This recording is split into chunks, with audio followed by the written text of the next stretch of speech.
Grog. Hey everyone, it's the Sideshed Podcast with me, Peter Fickling, and Kerry Warbis. We are without Matthew Weir this week. Kerry already knows that, but Kerry, you told me we've got an audio message from him. We do, yeah. He left a WhatsApp audio from Porto Airport. Yeah, he's in between smug photos and videos of him gallivanting around his coastal idyll. He also likes to keep us up to date, even when he's lounging around an airport. So let's hear this. All right, you two. So I'm sat in Porto Airport now, just waiting for my flight to Barcelona. I've gone up as far as Thursday's episode. God, I don't know. Good luck with this one, guys. Really. Helen, absolutely odious, just passive aggressive, horrific tantrum at the beginning of the week, and then she decides to kind of play the moral concession card at the end. It's like, well, you caused this entire situation yourself, and nobody gave a shit about it, not even your own kids, who you were projecting your neuroses onto without actually even asking them in the first place. The Ruby storyline, showing Justin's his emotional side, also his fallibility with the cross-country course, isn't it? Because he'd kind of turned it into some Hunger Games style spiked trenches and razor wire. I think it would have been better if they'd have left it like that. Disappointing, but yeah, also showing that he realised he'd cocked up there.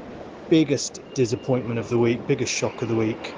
Not at all surprised that Oliver reads The Spectator, but I am disgusted that Jim nips into it. Unless he's drawing cocks on all the Tory twats in it, then I'm down with it. Other than that, good luck this week, guys. Good luck. Oh, Kerry, he's done it for us. Is there any need to do a podcast? Well, I think so, because I disagree with some of what he said. Oh, okay. Well, let's have an advert, and then you can tell Matthew why it's a bellend. So, Kerry, maybe bellend is a bit too strong. You mildly disagree with a few of Matthew's points. Please do tell. Well, he says that Helen was odious and caused it all herself, but I actually agree with Helen. Yes, that's awful to say, isn't it? But I would have been a bit pissed off at the stained glass windows proposition of just two of the great-grandchildren being represented in St. Stephen's. I don't blame her for kicking off about that and having a bit of a strop and a sulk and it not sitting right with her. However, I do think maybe Peggy's going to go, well, of course, I didn't just mean those two. I'm going to have star things for all of them. Something like that. I think she might play, like she does this sometimes, doesn't she? She plays a trump card and just goes, no, it will be for all of them, but different ones. First of all, kudos on a fantastic Peggy, as always. Always tickles my funny bone. But I mean, I do see why Helen was irritated. Like, your children are incredibly special to you, and you want them to get the best out of life. So to see a cousin being lifted up like that, might be a little bit difficult. But then also, whose family isn't, is consistent or doesn't sort of like, sort of bend with the wind and behave kind of quixotically. I mean, maybe the kind of like the happy middle ground is this. Helen had a point, but being Helen, she completely f***ed it and was massively over the top and sort of like unnecessarily dramatic. I don't think she was that over the top and dramatic. What you describe to me how she was over the top? She kind of left the room. Okay, so that's not over the top. She didn't confront anyone. She just to call Lee. Yeah. Then Tom heads after her. I'm just trying to remember because I'm having to sort of claw back through the kind of the Maya, the Narnia closet of shite that is this week. So to find the Ice Queen that is Helen at the end, and so So she's gone outside. Tom has gone after her. Oh, Helen, you seem to be a little bit upset. Well, yes, Tom, I am upset. Well, yeah, I mean, I guess it wasn't that bad. Maybe what's happened is me and a few other people, Matthew included, are projecting too much of our intense dislike of that odious family onto her. I hate Helen. Yeah, I do hate Helen, definitely. But Tom, when she slipped outside, said to her, well, you don't get twins very often. They're really special. Don't spoil it for us, will you? That was a bit clumsy, though, wasn't it? Saying, "Oh, twins are a bit special," because I Of mean, course. And she didn't lose her shit. She just she was relatively calm, I think, mm, and then realized and actually ended up persuading him to go ahead with it all turned on its head, didn't it? And said, "Oh no, don't abandon the church window." you're right. This is definitely just a boy who cried wolf situation, isn't it? Helen, after decades of being insufferable, has behaved normally or reasonably, and we're all just jumping onto her because it's just kind of a Pavlovian response. What is up with Peggy? Why does she do this? Why does she chuck these sort of strange things into the family and just sit back and sort of watch them all sort of freak out? Yeah. Like in Clash of the Titans when the gods have those chess pieces and are moving them around, and then back on Earth, Yeah. everyone's. Or when they're looking down onto like a pool of water, and they're looking down onto the earth and just sort of watching. My great grandmother was married. Her husband died, my great grandfather, and he was like the last of a limited pension pool. So Mm. he had a perfectly normal job, but the company, when the pension pool was restarted, and so there was just like 5 or 6 widows who were peculiarly getting larger and larger amounts as the pension pool wound down. So my great grandmother, towards the very end of her life, had a ridiculous disposable income and spent a large amount of it on gambling and strange horse racing paraphernalia. She was like a cut price queen. So behind her in her room, she had this enormous statue of desert orchid. So she had this huge TV, Oh, God. piss-soaked wingback chair. Piss-soaked is probably a bit unfair. This big wingback chair, and then a massive statue of desert orchid behind her, like 1/2 scale desert orchid.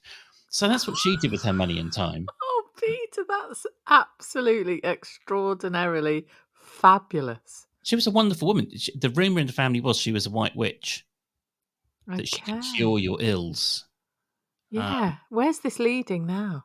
well, anyway, the point is that that's what my great grandmother decided to do with her, Right. massive disposable income and time. She spent it Mm. all on the GGs and absolute shite. Hmm. Peggy has, either, Peggy should just keep herself to herself. Like spend it on cat collars or I Yeah. don't know, or kind of Swarovski crystal donkeys or something. I don't know, anything, but rather than just torturing her family. I know. And all this sort of like Tony later in the week was like, oh, she doesn't mean anything. Or was it? It could have been Tom. They're the same, really, aren't they? Mm. Stupid. She doesn't mean anything by it. She's trying to be nice. She did have a hard life. Oh, it was Tony, because then Pat said, yeah, but, I can almost understand why she was horrible to her own children. But her great grandchildren, Mm. give me a break, Why is she messing with everything? I mean, I think she's going to come good because she's going to cark it soon and they can't let her disappear being a really sort of hated, toxic person, can they? This is like how the newspapers have to keep on rewriting obituaries. They're kind of constantly having to Mm, reframe Peggy in the village just to remind you she's there before inevitably. I mean, no offense to the lovely June Spencer, is that of her name? course, yeah. But if you're 100, you probably haven't got more than another 5 or 6 years left max. So Yeah, yeah, well, my great grandmother, she lived to 111. what? Yeah, in Essex. Well, good news, Warbis fans. That was on my dad's side of things. God, Yeah. just a second. So you're let's not be too indelicate, Kerry. Let's not just be approximate. There's gonna be another half a century of the cider That's shed. another Minimum. 20 years for me. Yeah. No, she was quite remarkable, and I think at some point she was the second oldest person I don't know if it was on the planet, but maybe in this country. Anyway. What? And her secret, she said, because I asked, we had a 100th birthday party and she got the telegram and all of that. She got so many bottles of spirits, I have to tell you. And she did say that the secret was a hot toddy at night of some sort of spirit or other. She still had her own allotment when on her 100th birthday. She was still tending her own allotment. Oh, fantastic. So there you go, everyone. Don't be like me, all boring and sober and on the wagon. Be like Keri's family. Hot toddy. Hot toddy and digging. And as I was her great granddaughter, and she didn't make a bloody star stained glass window for me in some Essex church. A kind of Christ the Redeemer size statue of Keri Warbis across the which river would it be? Which part of the world was this, Keri? Well, Essex, so I'm not sure. Thames. Great big Cockney statue of Keri Warbis straddling the Thames. Yeah. I did ask on Twitter how much these stained glass windows are likely to be costing our Peggy. You're so detail oriented, it's ridiculous. Well, I'm interested, is it 500 quid? Is it 20 grand? I just wanted a bit of and someone came back with a really knowledgeable sounding answer because they have links to a church, blah, blah, blah. Anyway, it was at least 1,500 to 2,000. That sounds cheap to me. But not cheap. Sorry, it doesn't sound cheap to me. It's not like I've got 1,500 quid knocking around to build Cyrus a stained glass window. But that does sound significantly less than I would have guessed. Yeah, I didn't ask the size. Maybe that was for one that's like a postage stamp or something. It's for twins, and twins are very special, so it's quite big. So, Keri, rather pretentiously, while we were warming up for the show, I was wanging on about themes of forgiveness. Felt like this was the theme for the week, and you kind of gasped, I think, half at what a twat I was being, and also half at the sort of not instantly sort of agreeing with me. But then I felt like I made quite a good point, didn't I? You did. You have Adil and Oliver winning over the village. You have Tracy starting to warm to Oliver. And then you have Tom forgiving Helen, which we have talked about in some detail. And Linda. And of course, Linda forgiving Adil. So Linda has been obviously the vehicle for us all. She's been kind of the representative of the audience in the village, doubting Adil, can he be trusted? All this sort of stuff. And there she was today, very Linda-like, claiming all the glory. Yeah, I mean, it didn't take much, did it? He was on that microphone, sounding like Liz Truss doing that pork markets joke. Yeah. If I'd known Scottish dancing was such fun, I'd have come in my kilt. Tilts head, looks weirdly at camera. Very quick side thing. Absolutely fantastic smashing to pieces by Kay Burley last night. Oh yeah, I saw that. Oh, so good. Anyway, thank you, Kay Burley. But in the tiny chance that you're listening, thank you. But yeah, Linda just. What was it? Just a few smooth words. There was a bit, wasn't there, where he was like, she was like, "Well, it's easy to say it, isn't it?" And he's like, "Of course, those are just words." Yes, that was quite well done. I thought, yeah. Weird that there were questions pitched. Mr. Smithers was interested in the adventure park. Apparently, yeah. Oliver was fielding that question. Linda stood up, asked a question. You say you will employ local people, but how can you guarantee that? What a great question, Linda. And then it was loads of corporate crap came back from Ardil then about, Sorry to reuse an old joke, Keri, but you're quite the what's it? Mike Yarwood. Michelle Yarwood. Yeah. I really am not. But why didn't anyone say who the owns the 60%? Yes, this was mentioned on Twitter, and I thought of you.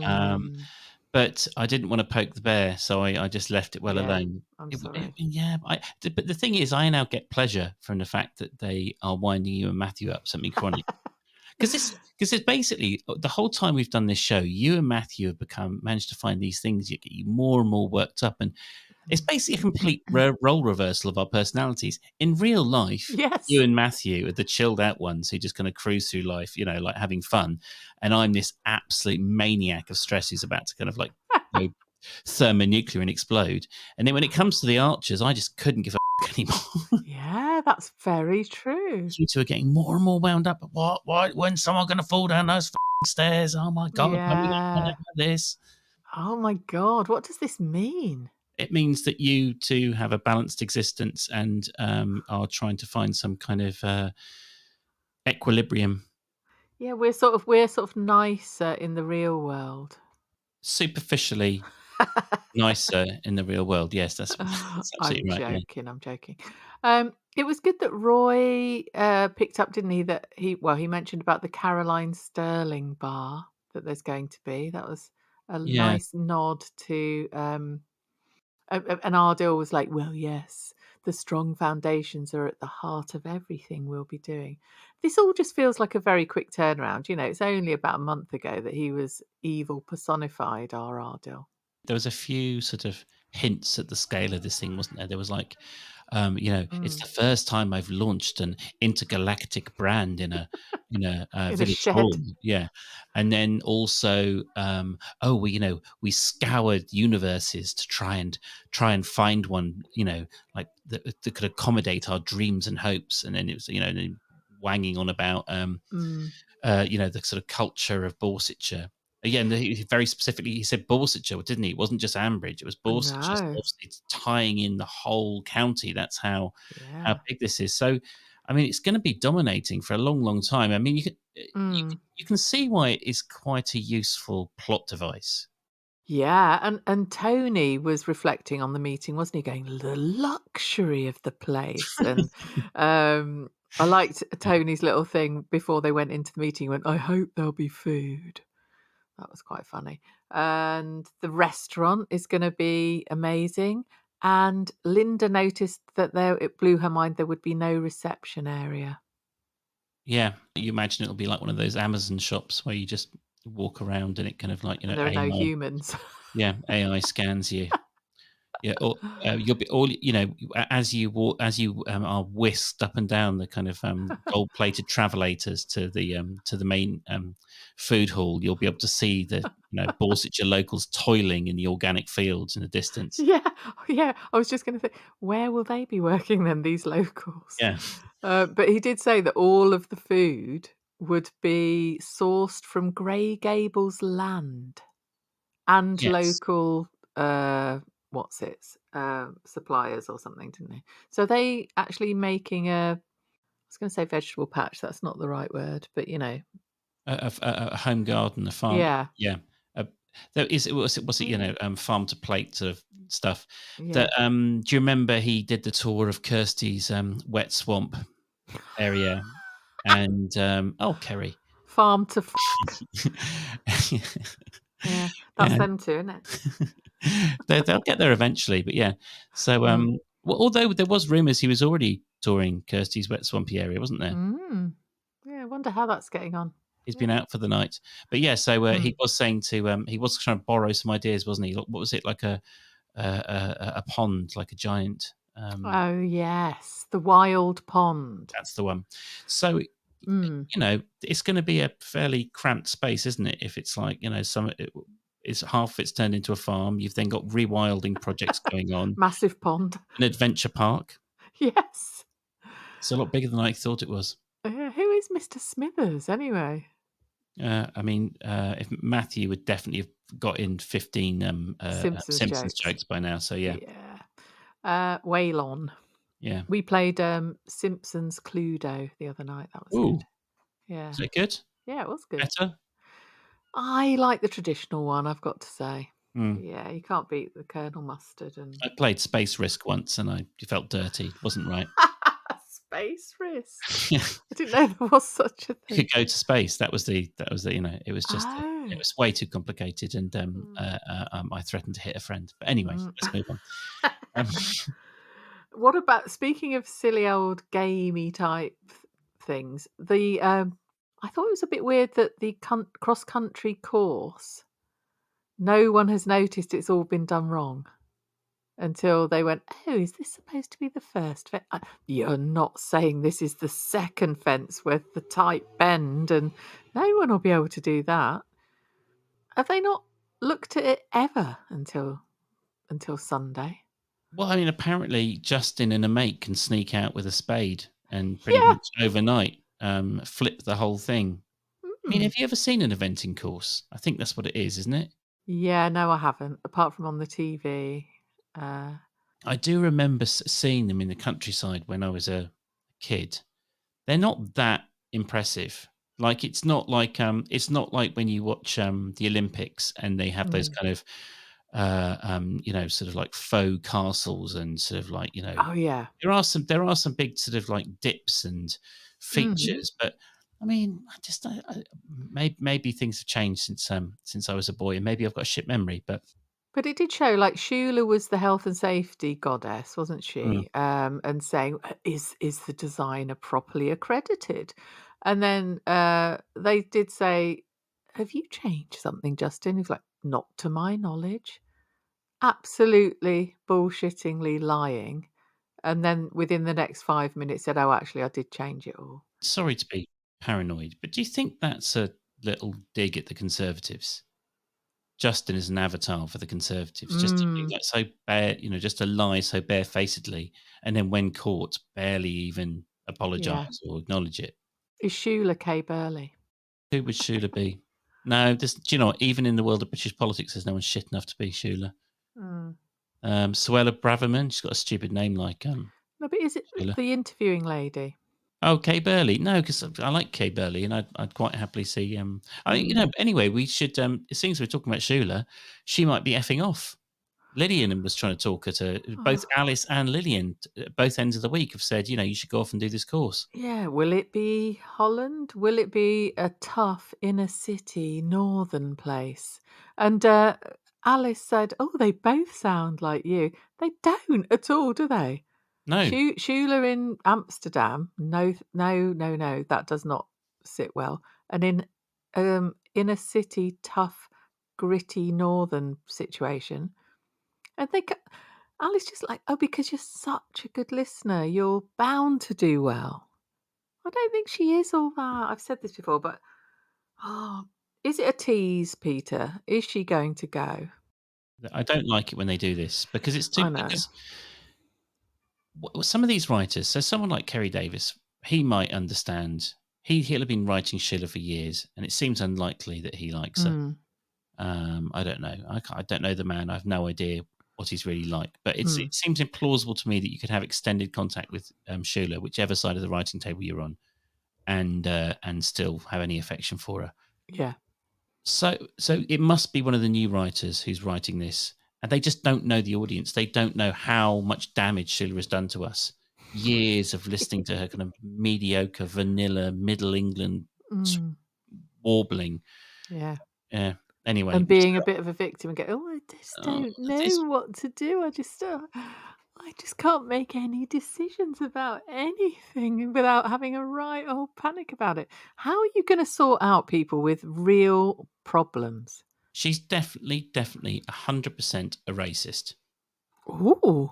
Anything new, anything different, she kind of immediately shits the bed, right? And Mm, I just sort of like just her. She's never left Ambridge. Has she mm. left Ambridge? I mean, people will let us know that she's Well, I done don't care. X, Y, and Z, I know but what I not believe. not that I can remember. But that says nothing. I just feel like she's so sort of like she's just part of this kind of very sort of homogenous Middle England culture that's got Mm, no sort of desire to look outward. And by the way, that's not me. I'm not trying to mm. put down Britain. I'm trying to put down a very specific kind of Yeah, Daily Mail, Little England perspective that Shula kind of sums up for me. And it's probably all my prejudices, probably all in my head that I can't imagine her doing. She's definitely the sort of person who will say one thing in the pub and then in the voting booth do something. yeah. The UKIP get a big tick. And I think there's also something a bit it does sticks in my craw about her the do-gooding aspect. Which this sounds awful, doesn't it? Someone who perhaps wants to actually do good, but that do-gooding persona, it really smacks of the missionaries, going and civilizing people and that sort of thing. Mm. I just don't think she's got the empathy to put herself in the shoes of the people that she'd be dealing with in the inner city No. situation at all. She'll be sort of simpering and warbling to them and then running home and getting upset about things and being all straight, like thinking more about herself than them is what I'm trying to say. Yeah, maybe racist is a clumsy way of putting it, but just yes, sort of like it's the appearance of doing good rather than actually doing good is kind of Yeah. what you were getting at and what I'm feeling. I had an inner city situation today. Oh, As is traditional, I went to get my lovely wife and son some fish and chips, so yeah. they could have that while we're recording this. And a homeless guy that I know saw me in the fish and chip shop, banged on the window to ask for some chips. And I gave him a little nod, and I turned around to order the chips, and the fish and chip shop guy was going ballistic at him, Oh the homeless guy. no. So I'm now trapped between the homeless guy who I know quite well and the fish and chip shop man who I know quite well. And I've got to say, Keri, I chickened out. I didn't get him the chips. Did you say at all to the chip shop man, "It's okay, I know the guy, he's just knocking because we know each other"? Yeah, I tried to. I did try Yeah. to, but it's what I ended up. Tell me if I'm right or wrong here. I can't tell the man who's running his own business how to run his business, and he was absolutely adamant this guy should not come in the shop. Oh, you didn't want him to come in? No, they've had previous because he was saying, "Oh, Oh. you're always coming in the shop and bothering my customers." And Oh, I suppose you could have got him some chips, like, to take out and give him them no, to because him, but the I don't know. homeless guy wouldn't go away to give me the space to work some, work some magic. Oh, There you no. go. So anyway, yeah, I That's maybe I was a bit of a shuler. I shuled out and didn't. What I sort of says is, look, Mr. Fish and Chip Shop man, I know this guy, and I will vouch for him, and I demand an extra portion of chips. yeah. Did you give homeless man a bit of cash or something, I did go or home to get some cash for him. Oh, that's So I nice. walked home, got some cash, and came back out. Yeah, that's good. I mean, if you yeah. I do know him. But anyway, before you feel Yeah. too sorry for Mr. Homeless Man, this is the Yeah. same guy who asked me for a pack of cigarettes the other day, and I bought them for him as well.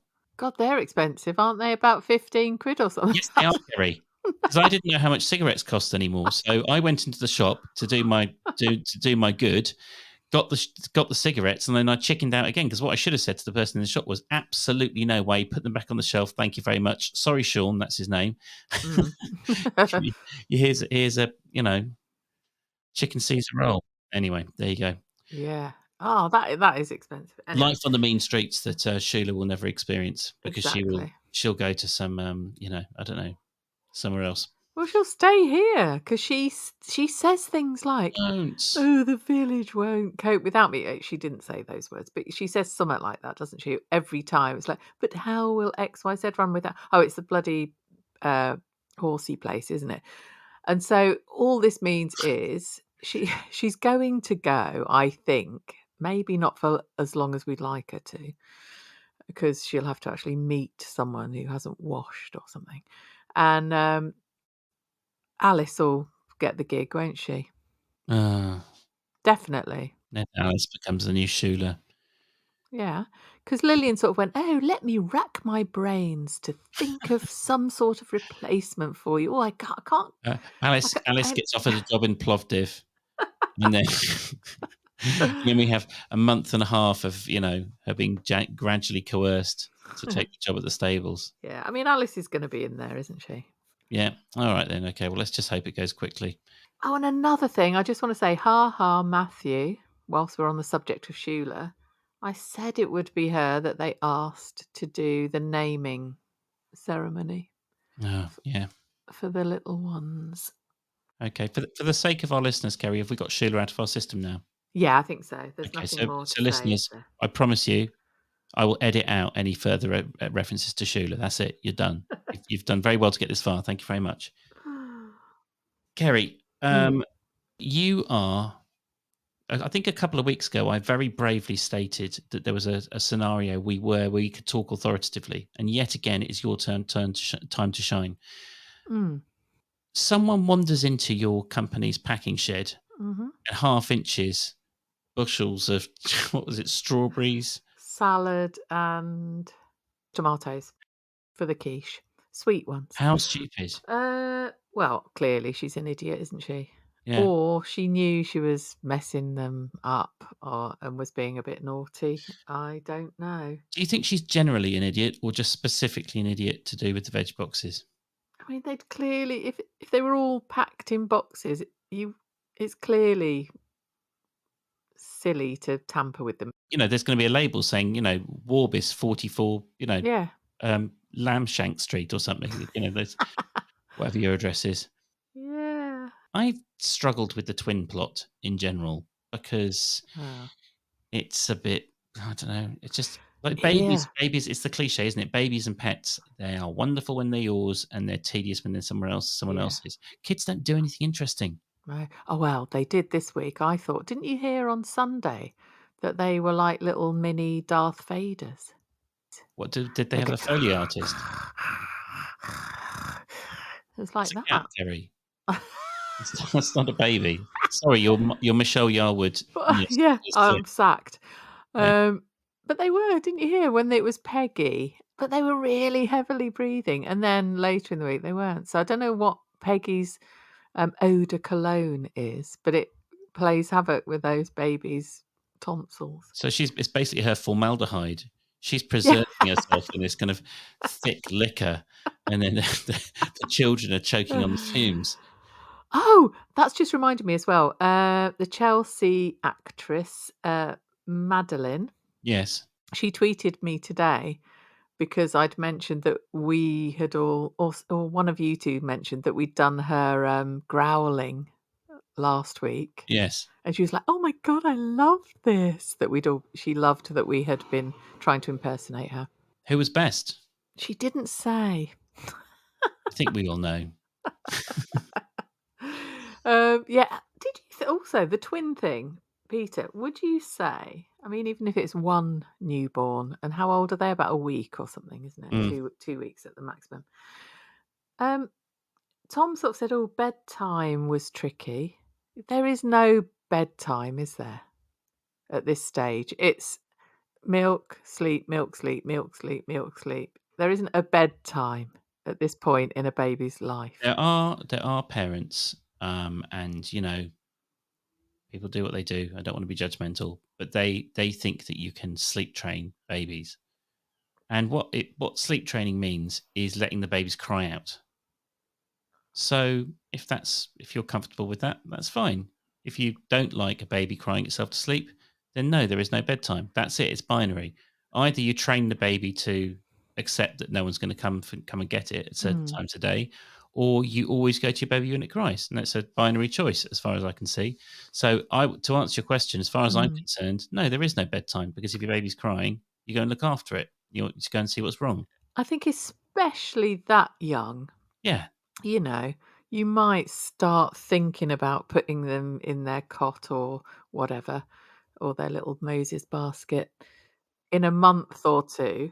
I'm not saying you just accept it's like well, Doug's still shitting himself and he's 23. Well, I just don't believe in enforcing, Yes. but yeah, you obviously try and train them, but you're not, but like if a kid's crying and it wants rocking, Why you pick is it my up. 20-year-old still wearing a nappy?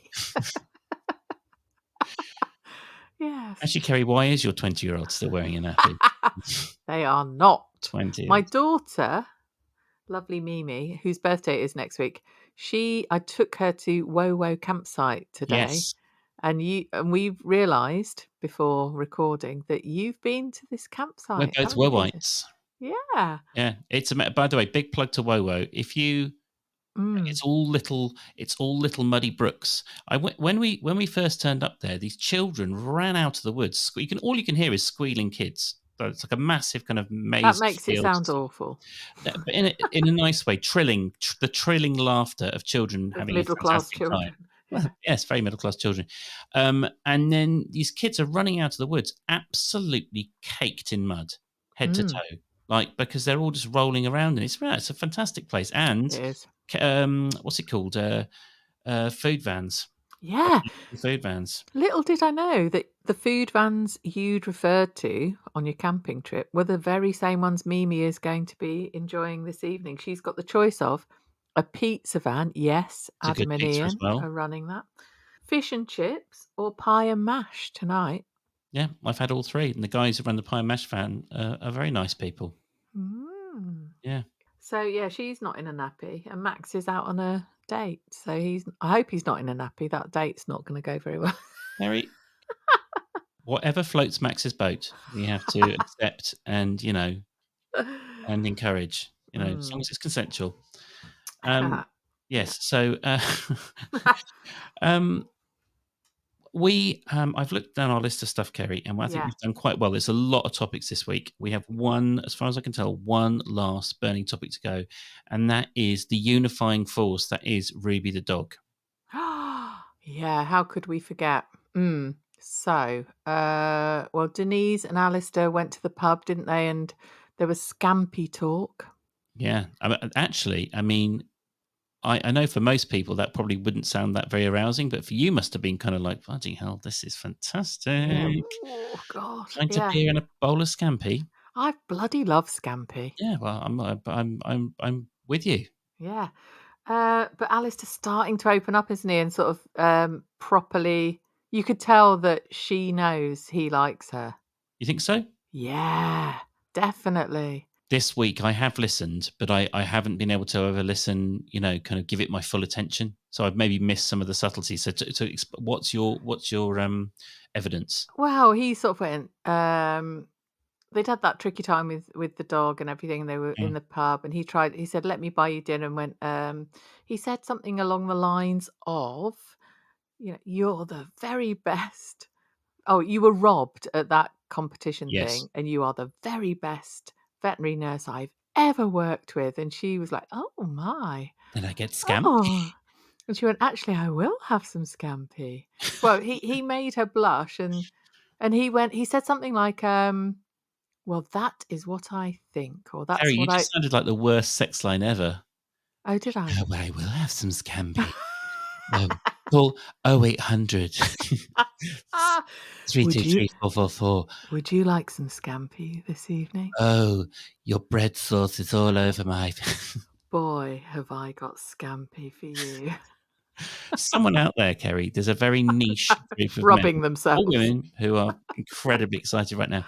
Yeah, no, it's on. She knows now. She's twigging. It's, moved up a gear. We haven't really talked much about Ruby here, but Mm. Justin is an absolute twat, and he might have cried a little bit about Ruby, but Ardil had to prompt him to say thank you. He was shitting himself about Lillian finding out that he was upset. Yeah, Oh, he's so contemptible. I mean, as you know, maybe actually, do you know what? I'm gonna make a strong argument for the fact that I'm a proper manly man. And the reason I'm a Mm, proper manly man is because I'm not obsessed with being a manly man. yes. So I am happy to cry. I don't mind admitting I'm wrong. I'll ask for directions. Um, like what I Mm, mean, like the true values that should more like I'm yeah. a person actually, not a manly man, a persony person. But just like it's just That's far more sexy than someone being like Justin. Justin is the exact opposite of what a man should be, right? He is Yeah. he is completely driven by ego. He's weak. He's cowardly. Mm, But he's a bully. He's yeah. he also massively fails the Dunning Kruger test. He's thick as pig shit. Doesn't even realize it. Yeah. All of his interests are sort of quite sort of shallow and vain. Self-serving. Yeah. Yeah, When he was saying, "No, no, no, I insist you operate now. I'll pay double, I'll pay triple." He really thinks all things are solved by flashing his wad. And I loved how Alistair went, "Well, no, because it's dangerous and we need the blood transfusion to happen." It's like, and how Ardil is playing with him is very good. I love it. yeah. Well, I think that the biggest favor well, obviously they've obviously done it intentionally, but like if he was the biggest favor that Ardil can do himself if he were a real person is to stand next to Justin, the juxtaposition, anyone Mm. that would shine by comparison. And actually, Ardil was sort of quite nice, wasn't he? The way that he dealt with all of that, and also quite useful. Like he didn't wait to be asked to sort of make decisions and get involved and sort of Yeah. get stuck in and keep If things I moving. if only he didn't sound like he was reading a Janet and John book, though, to about a bunch of 6-year-olds. Yeah. That's the only thing. I don't disagree with you because I know what you're talking about, but it doesn't wind me up in the same way as it does you. I quite like him. Yeah, I'm easily wound up. Mm. Another thing I noticed was nothing to do with that. Jessica the Falcon Lady sent £30 to her goddaughter. What is it with sending £30? Joy, £30. Yeah. And then who else was it? Adam lost his driving license. There was another one. No, Kenton lost his. That was the thing, wasn't it? Kenton's driving license. He was posting it because he got a speeding ticket, and Jolene didn't know, but only found out because of the burning letterbox. But what is it with the sending 30 notes to kids? Is this the thing that I've missed out? This inflation's kicking on pretty heavily then, isn't it? Because it was, I used to have a lovely my Uncle Clive. He still is my lovely Uncle Clive. I haven't seen him in a long time. He always used to force a £5 into my pocket, and a £5 was a fortune. Absolute fortune. And I used to get so embarrassed I'd run back into the house and hide it in his jacket. Okay, listeners, Keri has just basically put herself in the line of potential legal action from some of my very near and dear relatives. So I've just had to edit it out. Keri, would you like to apologise? Sorry, Uncle Clive. Yes, well, anyway, let's have an advert and Keri can try and calm herself down. Keri, I've been in touch with my family and they have forgiven you. Oh, that's nice. Lots of forgiveness this week. Exactly. Yeah, the theme of forgiveness. Yeah. So, Keri, if people would like to forgive us for yet another 45 minutes of absolutely barely edited, half-planned nonsense, where would they get in touch? Gold, thank you. Yeah, gold. Yeah. At the Cider Shed Pod on Twitter is where I hang out. Yes. Please do come and play with me. I would like to take this opportunity to thank 2 people for their 5-star reviews recently. There was Evie Marie Con with 2 N's.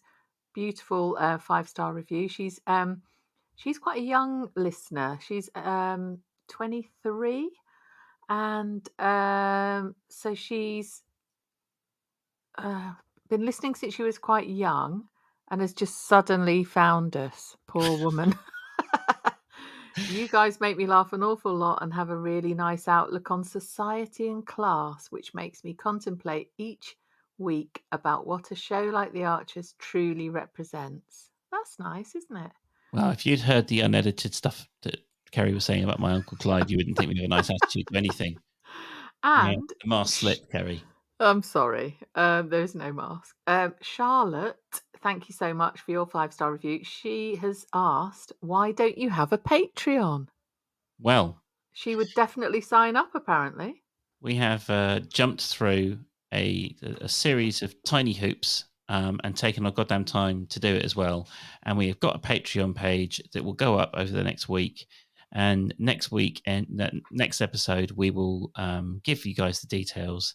And if you're, if you feel like it, please get involved. Be much appreciated. Yeah. So Keri, while I have managed to find, because this is how bad I am, I go into auto drive at the end. I'm just like Keri, Twitter, and then Matthew. So do you know the Facebook group? I know that the Instagram is at the Cider Shed Pod as well. Yeah, it is. I just looked it up. Yeah. But the Facebook is something different. Just put Cider Shed in, you'll find it. You'll find it. I mean, Matthew can come back in a couple of weeks and on the podcast notes underneath, there are instructions now as to how to do a 5-star review of your very own. So please write some words about us and put 5 stars on those words. That'd be marvelous. Thank you. Yeah, we keep on getting these peculiar little spikes in listenership. Like one time, Matthew went on a 5 Live to be a Chelsea fan. I don't know if I could be a Chelsea fan in public, but Matthew did it. And we got a massive spike. And then a couple of weeks ago, we got a weird massive spike. Anyway, occasionally we get these huge spikes in listenership. And I think it's just people stepping out of the little sort of bubble of, usual Archers fans. So, if you are in somewhere and in a kind of social media realm which is kind of tangentially and not too awkwardly related, please do give us a little plug, because I think that's actually how we grow. Yeah, that's true. Not just being in the echo chamber. So please, please, please, as Keri said, give us a review. But if you're out there and you have a chance to, and you're minded, give us a plug. You mentioned football there, Peter. Thank you so much to those of you who have joined our fantasy football league. Yes. There's quite a lot of you, and I cannot wait to see what happens. My son did my team, I have to tell you, and I've just seen that Arsenal are winning 1-0 at half time in the first game of the season for the Premier League. So whoop whoop. We'll probably lose now 3-1. But yeah, thank you very, very much for participating, and we'll give updates next week on how everyone's doing. Yeah, fantastic. Well, Keri, it's going to be you and me again next week, isn't it? I'm losing track of who's... Yes, it is us two. That's right. Matthew might be trying to do a kind of MacGyver and get some equipment together, but more than likely it will be you and me. So, guys, either take a week off or or listen to us again. And yeah, Keri, thanks for putting up with me as always. Oh, don't be daft. I love it. It's been 2 years of this now, isn't it? You and me talking shite about the Archers. Yeah, it has more than. When did we start on that old chestnut? Thing. Yeah. It was. I tried to erase it from my memory. It was the beginning of the first lockdown. I think we mentioned this a couple of weeks ago, but it was the beginning of the first lockdown. So yeah, well done us. Hang in there. Yeah. Good. Thank you very much, and see you all next week. Yeah, have fun, everyone.